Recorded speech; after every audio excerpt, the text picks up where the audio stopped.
దేవుడు ఆ స్వరము, ఆ మొరను విని ఏలి ప్రవక్త ద్వారా వచ్చే సంవత్సరము నీ ఊరిలో చక్కటి కుమారుడు సంతోషంగా వెళ్ళు అన్నప్పుడు వెళ్ళింది.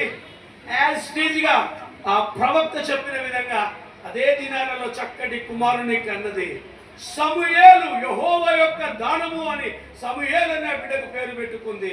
పాలు తాగే వరకే ఉంచింది, తిరిగి సేవకు అప్పచెప్పేసింది. ఇశ్రాయేలు ప్రజలకు మొట్టమొదటి ప్రవక్తగా దావీదును రాజును అభిషేకించే విధంగా ఆ బిడ్డను ఆ తల్లి పెంచగలిగింది.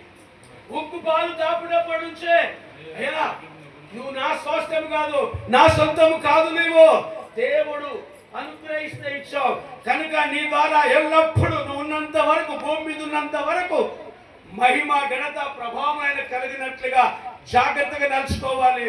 ప్రియ కుమారుడని తల్లి పాలు తాపుతున్నప్పుడే బిడ్డకు నూరి పోసింది. ఈ చెవులలో వేరే పాటలు, వేరే మాటలు వినిపించలేదు, దేవుని మాటలు, వాక్యము పాటలు వినిపించింది. 3 ఏళ్ళకే ఆ మందిరములు ఎప్పుడైతే వదిలిపెట్టాడో సాక్షాత్తు యెహోవా దేవుడే ఆయనతో మాట్లాడడం ప్రారంభించాడు. హల్లెలూయా. మీ బిడ్డలతో, మన బిడ్డలతో ఎవరు మాట్లాడుతున్నారు ఈరోజు? వీడు మాట్లాడతాడు, వీడు లేకపోతే అన్నం పోదు కదా, వాడు లేకపోతే ఏమైనా జరుగుతుంది. కానీ దేవుడు మాట్లాడే గుడి ఇప్పుడు చూడండి, ఇంతమంది ఉన్నారు, అందరూ వస్తే ఈ గుడి కూడా సరిపోదు.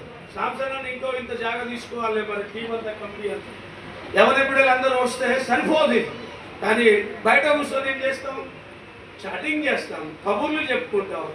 ఇక్కడ కూడా వినపడుతుంది.